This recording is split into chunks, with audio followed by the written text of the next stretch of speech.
wabarakatuh.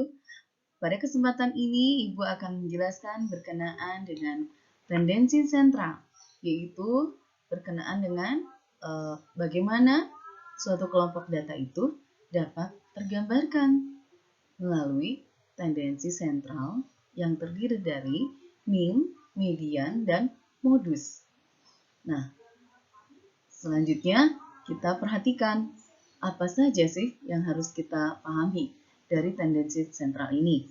Kemarin Anda sudah mempelajari bagaimana data itu diorganisasikan, diatur, ya, baik data tunggal maupun data berkelompok, ya, dalam distribusi frekuensi. Selanjutnya kita lihat tendensi sentral itu salah satu bagian ya dari statistika adalah mencari suatu angka di mana ada dalam distribusi itu memusat. Jadi angka yang menjadi pusat suatu distribusi itu disebut tendensi sentral. Atau ada juga yang mengatakan dengan kecenderungan sentral. Nah, ada 3 macam tendensi sentral yang sangat penting untuk dibahas, yaitu mean, median, dan modus. Ketiganya mempunyai cara-cara menghitung yang berbeda-beda dan mempunyai arti yang berbeda pula sebagai alat untuk mengadakan deskripsi suatu distribusi atau penggambaran dari suatu kelompok data ya dari distribusi. Nah, kita perhatikan mean itu adalah suatu nilai yang mencerminkan keadaan kelompok sebagai suatu keseluruhan. Kemudian kita perhatikan lagi median. Median adalah nilai yang berada di tengah-tengah kelompok yang membagi sama rata kelompok tersebut. Sedangkan modus adalah nilai yang paling banyak dicapai oleh anggota kelompok. Nah, bagaimana? Sudah dipahami? Mean itu suatu nilai yang mencerminkan keadaan suatu kelompok dari suatu keseluruhan. Sedangkan median itu nilai tengah dari kelompok sehingga kelompok tersebut terbagi dua, ya. Sedangkan modus adalah nilai yang paling banyak dicapai oleh anggota kelompok. Selanjutnya kita lihat ya, bagaimana sih memperoleh mean, median, dan modus baik untuk data yang berkelompok maupun data yang tidak dikelompokkan. Kita perhatikan ini tadi mean ya. Mean itu ya sebenarnya baik mean ataupun median ataupun modus ini terdiri dari kita akan melihat baik kelompok kecil maupun kelompok besar. Nah, nilai rata-rata atau mean untuk data yang tidak dikelompokkan ini Anda juga sebenarnya sudah pernah ya pasti sudah tahu sebelumnya bahwa cara ini biasanya digunakan apabila kelompok itu jumlah anggotanya relatif kecil, ya, biasanya di bawah 30. Nah, cara menghitung nilai rata-ratanya menggunakan rumus. Ya, rumusnya itu sebenarnya sigma X ya. Jadi X bar ya, dinyatakan X bar yaitu sama dengan sigma X dibagi N. Sigma X dibagi N. Di mana X bar itu sendiri adalah nilai rata-rata yang dicapai, kemudian X itu adalah skor yang diperoleh, N itu jumlah orang atau peristiwa, sigma itu yang berarti jumlah. Oke. Nah, kita perhatikan suatu contoh ya, hasil pengetesan keterampilan passing bola voli ke dinding selama 30 detik. Diperoleh data sebagai berikut. Ini ada 20, 22, 25, 20, 18, 25, 23, 17, 20, 25. Nah, untuk mencari nilai rata-rata tersebut diperoleh dengan langkah-langkah sebagai berikut. Yang pertama, menjumlahkan skor-skor tersebut. Sehingga diperoleh jumlahnya 215. Nah, jumlah tersebut ya adalah sigma X. Nah, kalau banyaknya N adalah banyaknya jumlah orang, ada 10. Sehingga kita peroleh cari rata-ratanya adalah sigma X, yaitu sigma X ini dibagi N, ya 10. Sehingga kita peroleh 215 dibagi 10 adalah 21,5. Demikian ya rata-rata atau min untuk data yang tidak dikelompokkan. Jadi X bar, sebenarnya X bar, X dengan garis di atas, itu adalah tanda atau lambang dari min untuk sampel, sama dengan sigma X. Jadi jumlah keseluruhan data dibagi jumlah sampel atau jumlah objek yang kita teliti. Dalam hal ini 10. Selanjutnya, kita lihat rata-rata data observasi berkelompok.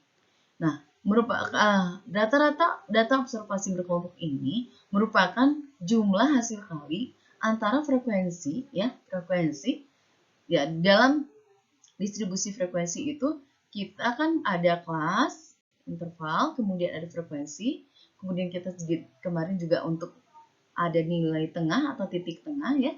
Nah, jadi kalau kita mencari rata-rata untuk observasi data yang dikelompokkan atau berkelompok, itu tinggal kita kalikan frekuensi dengan nilai tengah semua kelas jumlah frekuensi.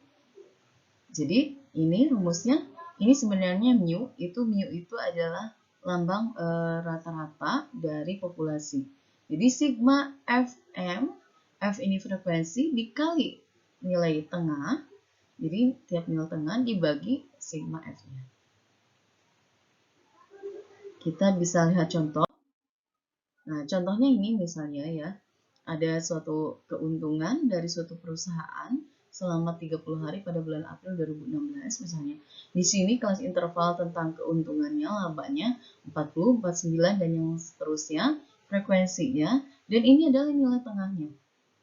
Nah, sehingga kita tinggal mengalihkan tiap frekuensi ke nilai tengahnya, sehingga ini tiap frekuensi dikali titik tengahnya itu, ya kita jumlahkan, sehingga kita peroleh sigma Fm itu 1975.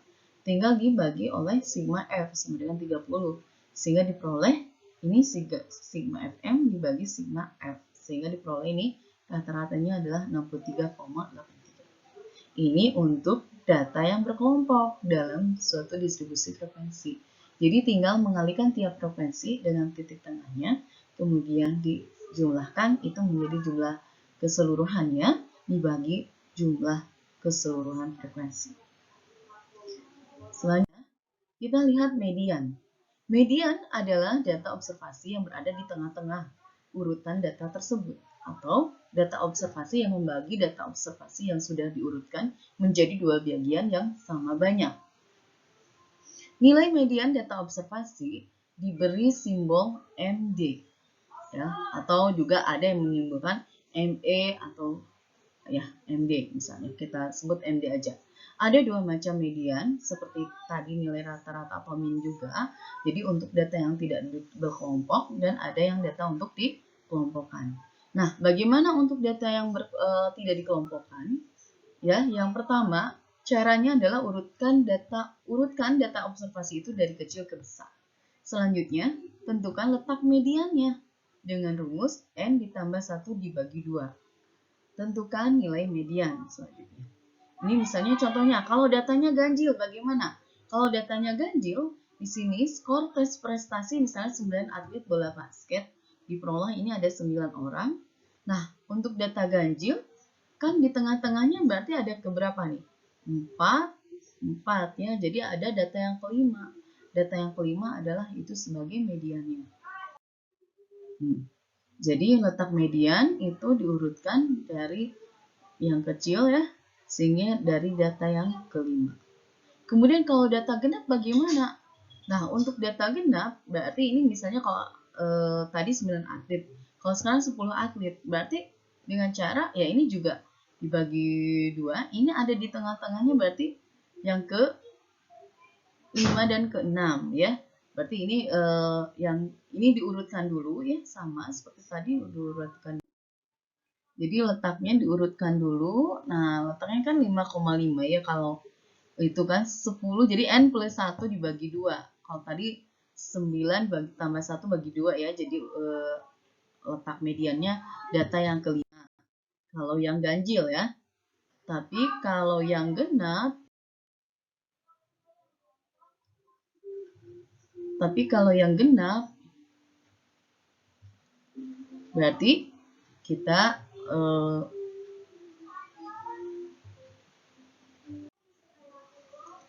kalau yang genap berarti ya seperti tadi 10 ya. 10 artinya data yang ke-5. Nah, selanjutnya kita lihat median untuk yang dikelompokkan ya. Data dikelompokkan itu juga sama, kita cari dulu letak mediannya, itu data ke-15. Nah, perhatikan frekuensi kumulatifnya. Frekuensi kumulatifnya itu ternyata kan di data yang ke-15 itu berarti frekuensi kumulatif yang nomor 3 yang memang udah mencapai 15. Rumusnya adalah nih, batas bawah yang memuat median. Jadi itu kan batas bawah yang memuat median ya.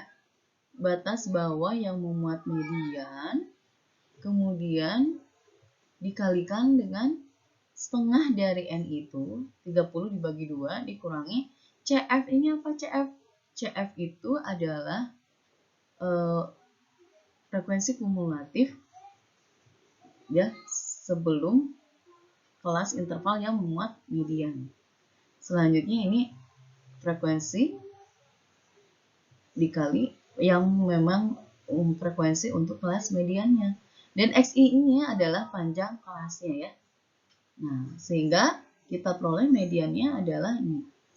Ini sebenarnya 15 dikurangi 10 ya, dibagi 10 1,5. Nah, ini nanti ini dikalikan 10.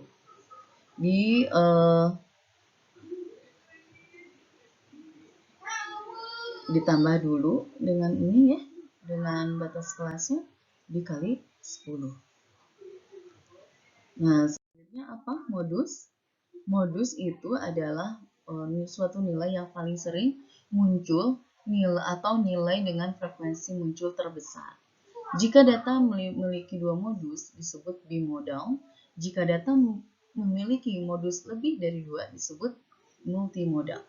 Ada dua macam modus ya, sama yang tidak dikelompokkan, berarti ini tinggal yang mana yang paling banyak muncul. Dalam hal ini kan nih ada yang paling banyak muncul ada 70 ya. Sebenarnya ada 4 nih. Ada 4 orang ya. Ini sebenarnya 71. Berikut adalah misalnya untuk yang modus, untuk yang dikelompokkan bagaimana ya. Misalnya ini ada kasusnya data sampel nilai sewa bulanan untuk satu kamar apartemen. Nah, kita peroleh seperti ini. Nah, kita lihat rata-ratanya itu 498 ya kalau rata-rata. Nah, banyaknya genap. Tadi ya, ini masih. Maka median merupakan rata-rata nilai yang ke-35 dan ke-36 ya.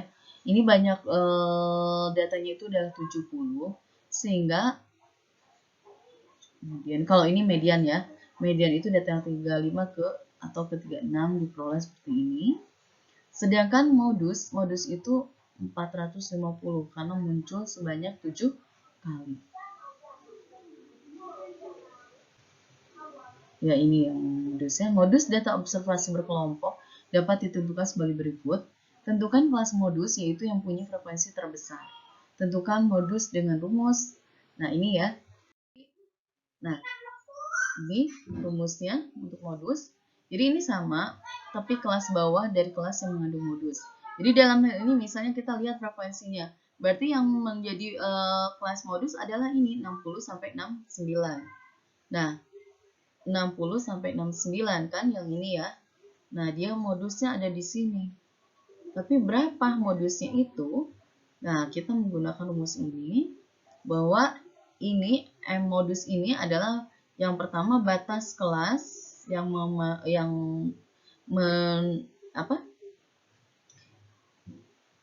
dimana di dalam kelas itu ada modusnya. Jadi ini adalah kalau di sini 60 berarti 59,5 ya. Batas bawah modusnya itu. Nah, ini dikali ditambah ini 4 dari mana? D1. D1 itu adalah selisih antara frekuensi kelas modus. Jadi D1 itu adalah selisih antara frekuensi kelas modus dengan frekuensi kelas sebelumnya. Jadi ini 10 D1 itu 10 dikurangi 6 yaitu 4. Sedangkan D2 adalah 10 dikurangi 5 dikurangi 4 ya. 10 dikurangi 4 adalah 6. Sehingga diperoleh seperti ini.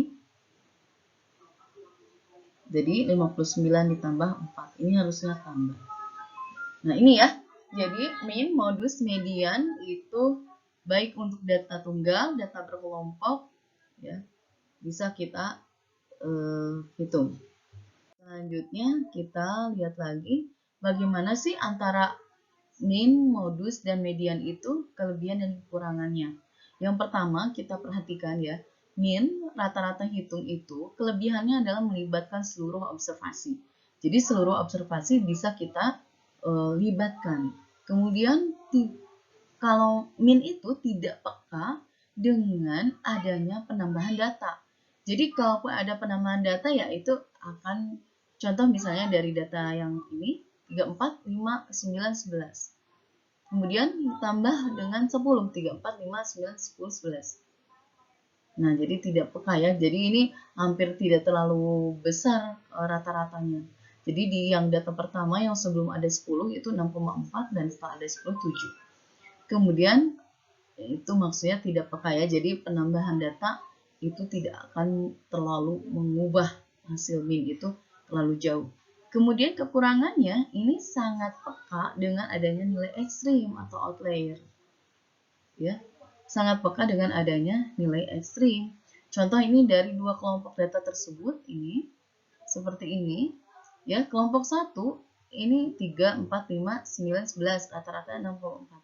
Tapi langsung kalau ada nilai ekstrim yang perbedaannya terlalu jauh, di sini kan ada 3, 4, 5, 9 langsung 30.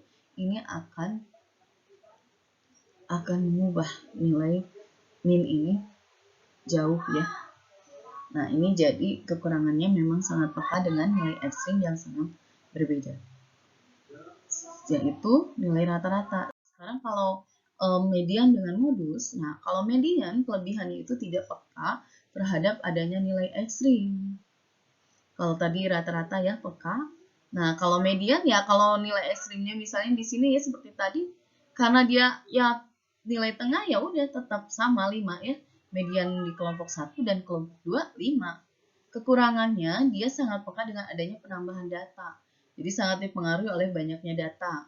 Jika ada satu observasi masuk ya ke dalam kelompok 1, maka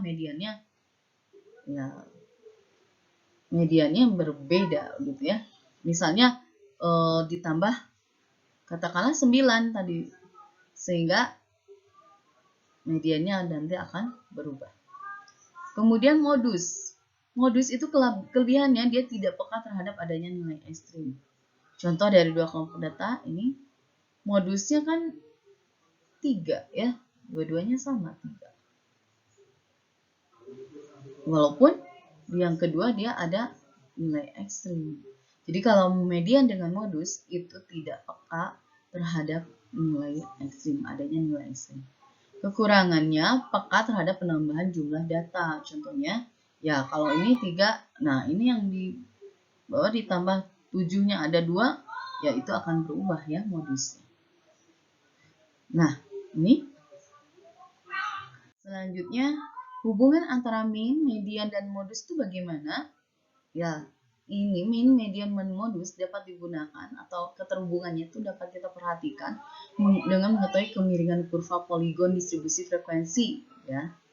Nah, kemarin kan sudah belajar sih membuat poligon. Kira-kira min, modus, dan mediannya bagaimana? Ini min, modus, ini min, median, dan modus. Kalau min, median, dan modus itu kurvanya simetris atau sama ya, min sama dengan median sama dengan modus, maka kurvanya simetris. Jadi seperti ini. Simetris. Ini yang diharapkan sih sebenarnya ya. Jadi min, median, dan modus itu diharapkan seperti ini, jadi berdistribusi normal. Namun, bisa juga bentuk kurva itu miring ke kiri. Miring ke kiri artinya Min lebih kecil dari modus, min lebih kecil dari median, lebih kecil dari modus. Jadi ini ke kiri. Jadi min yang paling kecil, modus yang lebih besar. Atau sebaliknya, min yang paling besar, modusnya yang paling kecil. Median ada ini. Nah, itu. Jadi ada yang simetris berdistribusi normal maksudnya di sini, dan juga ada yang miring ke kiri dan miring ke kanan. Ya. Demikian pembahasan kita hari ini tentang min, median, dan modus, baik untuk data berkelompok maupun data yang tunggal. Ibu harapkan Anda bisa berlatih, minimal coba silakan dihitung min, median, dan modus dari tugas 2 kemarin nomor 1 ya, yang berkenaan dengan data ujian statistika. Anda kan sudah membentuk distribusi frekuensinya. Coba cari min, median, dan modusnya. Selamat mengerjakan ya, dan selamat memahami. Wassalamualaikum warahmatullahi wabarakatuh.